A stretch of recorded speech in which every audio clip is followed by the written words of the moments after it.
Hello and welcome to Creator Weekly for March 16th, 2025. I'm Peggy Kay, and today there's updates for YouTube, Bluesky, Facebook, and more. I hope you're having a good weekend and spring is coming up for you. It's kind of been rainy here in the Bay Area, which is good, but I like sunshine. So let's get started.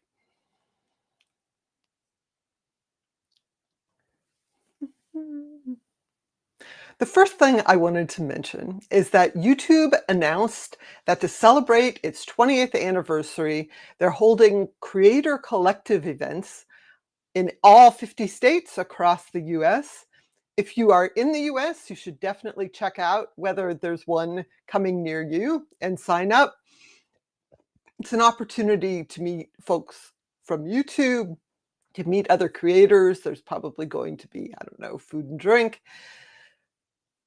I'm kind of disappointed that the one in California is in Los Angeles, which isn't anywhere close to me. But I'm suggesting you go take a look and sign up if there's one near you that you can attend. There's a link to more information in this week's blog post and newsletter. There's a link in the video description. So I want to say hello to Craig and Nina who are in the chat. Welcome. Good to see you here. So the first update this week is actually just more information from YouTube. If you recall, YouTube announced that in May, they will be updating how they insert mid-roll ads into videos. They're going to try to make sure that the mid-roll ads are inserted at points that are less likely to interrupt people talking or the action. And there's been a lot of confusion about this and some concerns. YouTube posted a FAQ with more details about how the system works and how it's actually going to change in May. I recommend reading the entire thing, but I wanted to highlight a particular statement that they made. So right now, if you insert mid-roll ads manually in your videos, you can go and check, and YouTube will actually show which mid-roll ad insertions it thinks is interruptive, and they probably won't show ads there starting in May. And so they recommend that you turn on automatic mid-roll ad insertion so that YouTube can find spots. What some people are seeing is that they turn on the automatic mid-roll ad insertion and the system says, oh, we can't find any place to insert an ad. People are concerned, but in the new FAQ, they note that in May, they are upgrading the automatic ad slot systems to find more ad slots at natural breakpoints. So even if the automatic systems aren't finding ad slots in your videos right now, hopefully in May, they will. So that's something that you should look into if you are monetizing your YouTube videos with ads. And just to note that for mid-roll ads, your videos need to be at least 8 minutes long. If you make shorter videos, it doesn't apply. Also, a note that YouTube is testing improvements to ad suitability reviews. If you're monetizing and the automated checks for ad suitability give you the yellow icon that indicates limited or no ads, YouTube is testing giving those videos an additional review. So you upload a video, you do the self-assessment of whether it's suitable for ads, and then they do an automated check. If that automatic check says limited ads, they may do an additional check, and that may take up to 24 hours. They're just testing this. So this is not for everyone right now. They will make an announcement when they roll it out more widely. But if you are monetizing, again, you may want to upload at least 24 hours in advance so all the checks can be run.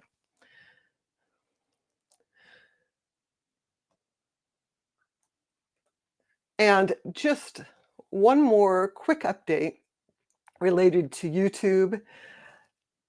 If you are a teenager and you are using your school account, you should know that Google Workspace for Education now requires administrators to regularly confirm consent for under 18s to use what they call additional services. That includes YouTube, Google Photos, and some other Google services. So if you noticed that you have lost access to YouTube using your school account, this could be why. Talk to your Google Workspace administrator. But I would say you should not be using your school account. You should not be using your work employee account for any personal projects on Google, because you want an account that you fully control. So those are the YouTube updates this week. Also, say hello to Andrew and Jolyn in the chat. It's good to see you here. And I'll just mention that I tried a vertical live stream for the first time this past week, which was an interesting experience. Thanks to folks who came by and said hello. I don't know, I may try it again, but I mostly talked about the fact that I finally got my certificate for being a Diamond YouTube product expert, which I was going to show on camera here, but I left it on the other side of the room, so I guess I can't do that.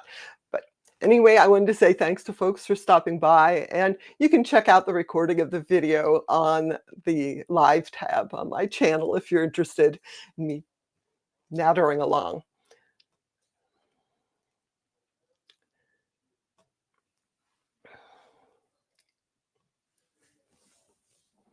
So this week, there is a new version of Bluesky, and there's several updates, but what I wanted to highlight is that you can now upload videos up to 3 minutes long, which is nice. 3 minutes seems to be sort of the sweet spot for a lot of videos. That's like longer shorts on YouTube and Instagram. I think there's up to 3 minutes for Reels and so forth. So that's good if you want to share your videos directly. They also are making it so that there is a sort of inbox in your DMs where people you're not actually connected with, they can ask to message you, and you can either accept or reject them really easily. So switching gears a little bit over to Facebook.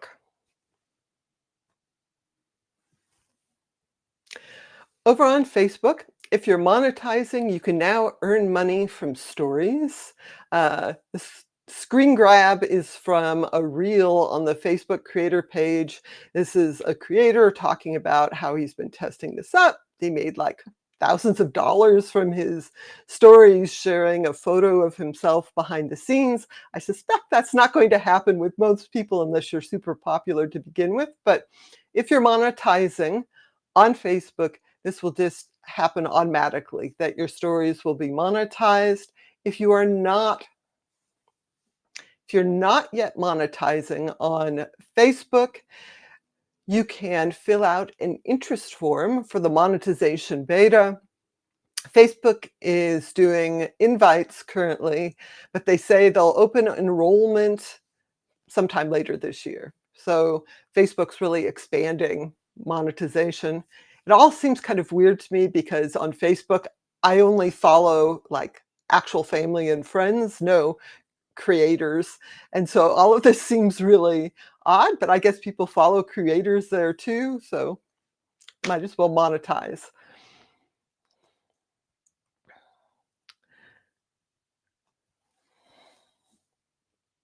But the big news from Meta this week is that they're going to start testing its community notes system in the US. This is for Facebook, Instagram, and Threads. The idea is that people who volunteer, who are in this program, write notes clarifying posts. They have to include a link to something as a reference. And then If other contributors across the political spectrum agree that the note is helpful, it will appear on the post.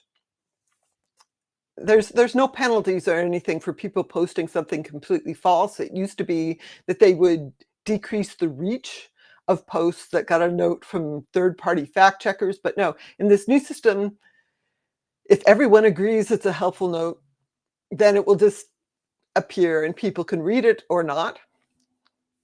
Meta says they have a pool of 200,000 potential contributors in the US, and this coming week, they're going to start testing the system. The notes won't appear publicly yet. They're just testing out to see how it works. I have to say that I am totally skeptical that this is going to be a useful thing at all. X has a similar system, and so people have been able to study it, and it shows it doesn't do anything to affect the spread of misinformation. One big problem, of course, is that someone posts something that's false, and people start sharing it and viewing it, but it takes time for someone to write a note and then get this consensus. So people might have seen the post thousands, millions of times before there's any sort of note on it. And then the fact that people across the political spectrum need to agree that the note is helpful means that things that politicians say are almost certainly never going to get a note, because there's not going to be any agreement that saying it's false is actually helpful. So I feel like this change is mostly designed so that Zuckerberg doesn't come under pressure from politicians who don't like notes saying that what they're saying is false. Maybe that's cynical, but yeah, I don't see the point. And there's, Meta keeps talking about how these third-party fact checkers are biased, but this whole system is biased against having factual corrections unless everybody agrees, and everything is politicized now. People aren't going to agree. Again, I don't see the point. Meta says they do plan to roll this out worldwide, eventually getting rid of all the third-party fact checkers. Yeah, and we'll see how that goes. I think they're mostly worried about the US because Zuckerberg gets called in front of Congress and the politicians say, why did you why are you censoring me because you put this note on my post? And people are mad at him and he has to respond. And I don't know, he wants to hang out with these people or something. Anyway. It's basically saying that they don't care about facts at all or the spread of misinformation. So a couple more small updates. Over on Reddit, if you see an ad that you really hate, click the three-dot menu icon on the ad, and now you have the option to hide it. And if you choose the option to hide it, Reddit won't show you ads from that advertiser for at least the next year. It's just good. There's some annoying ads there. Obviously, though, if you say hide all the ads, you're going to start being served really weird stuff because they will continue to serve you ads.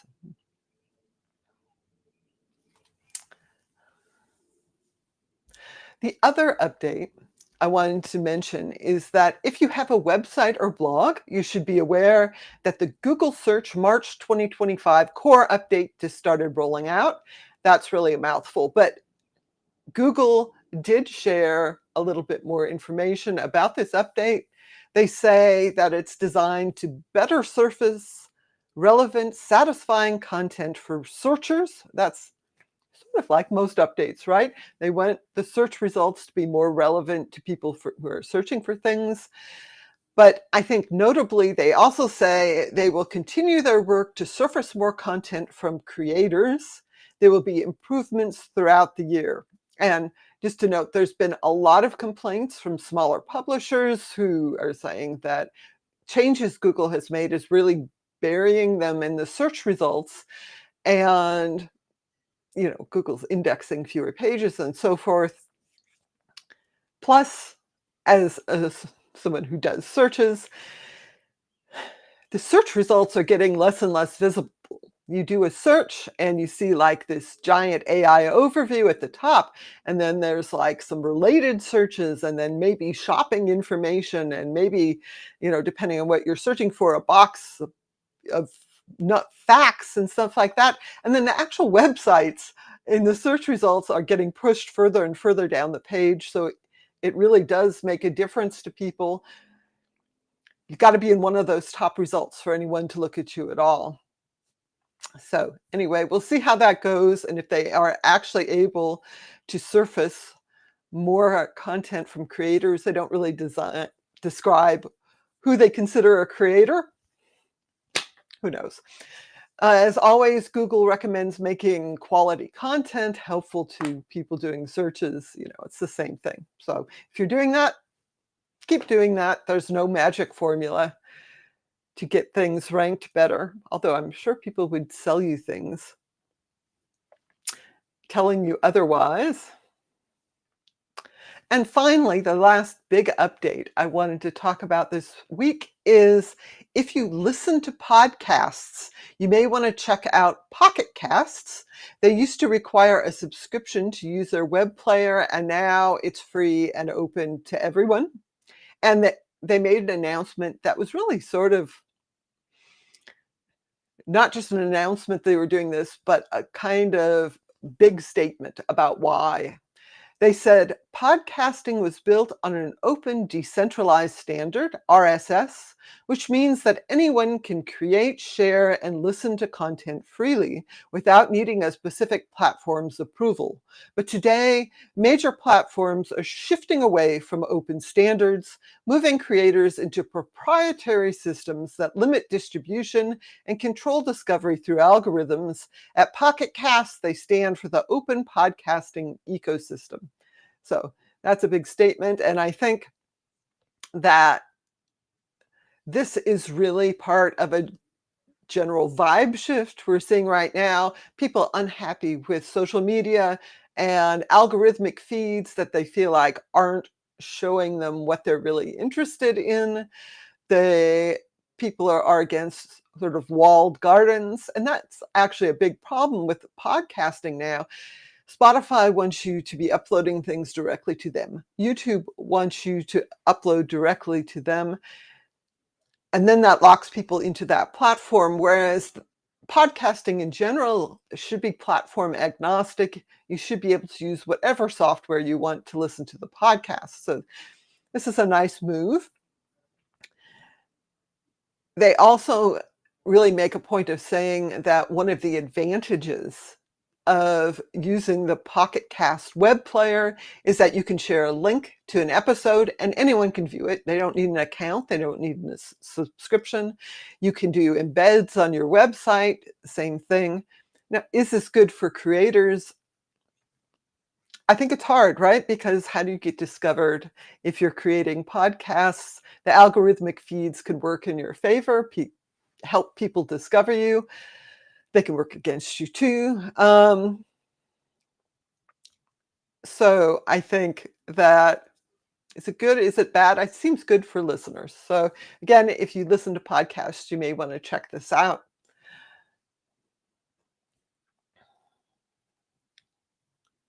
Oh, I want to just acknowledge, Jolene said, congratulations. Thank you. And Craig says he saw my vertical live stream.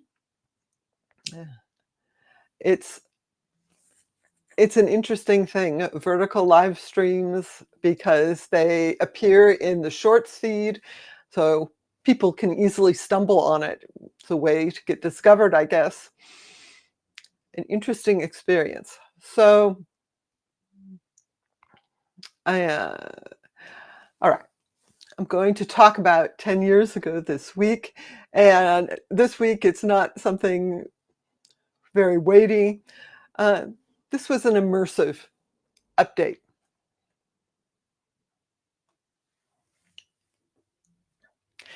"10 years ago this week, YouTube launched 360-degree video.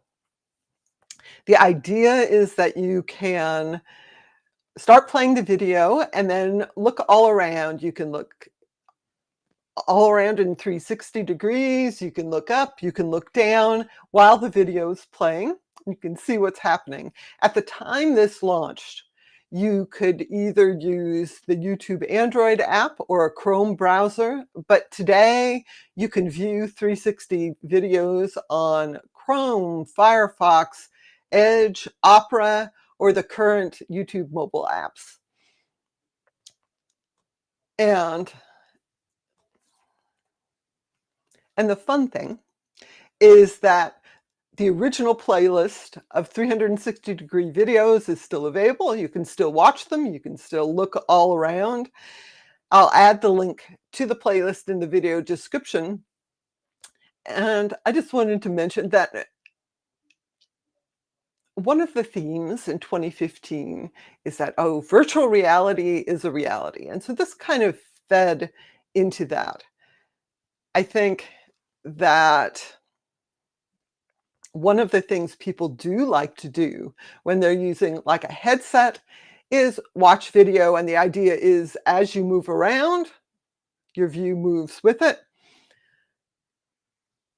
Google didn't launch their own VR headset until 2016. It was called the Daydream. It didn't really take off, but the Meta Quest launched in 2015. That's still going strong today. And you can use it to watch 360-degree YouTube videos. There isn't an official YouTube app for the Apple Vision Pro, but supposedly they're working on one. I'm not sure how that's going because that launched at least a year ago. So I would have expected it by now. One of the complaints I've seen, though, is that if you're using one of these higher end, VR headsets, the problem is that a lot of the 360-degree videos on YouTube aren't high enough resolution anymore. So now headsets are much higher resolution. You really need high resolution because it kind of splits the resolution in each eye. I don't know how it works. So I'm thinking going forward, YouTube and any video platform that wants to offer these immersive videos is really going to have to encourage people to upload higher resolution 4K, 8K videos so that they look really good. And that is it for this week. I guess it was kind of a short episode today. I don't know how that happened. There is a redirect to our on eBoard live stream, which we're going to be giving 3 tips in 10 minutes, but that isn't happening for an hour because we're still working on the shift to daylight savings. Thank you so much for joining me today. And Craig says,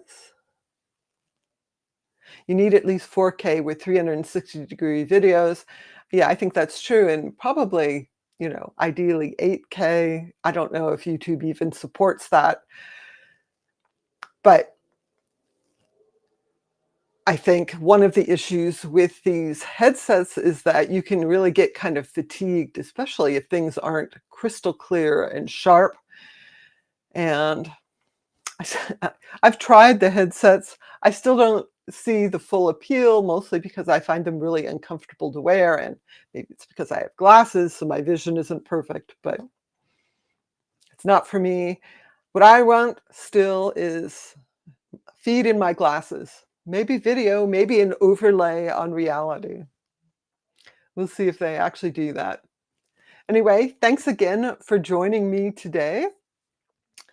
I will see you all next Sunday.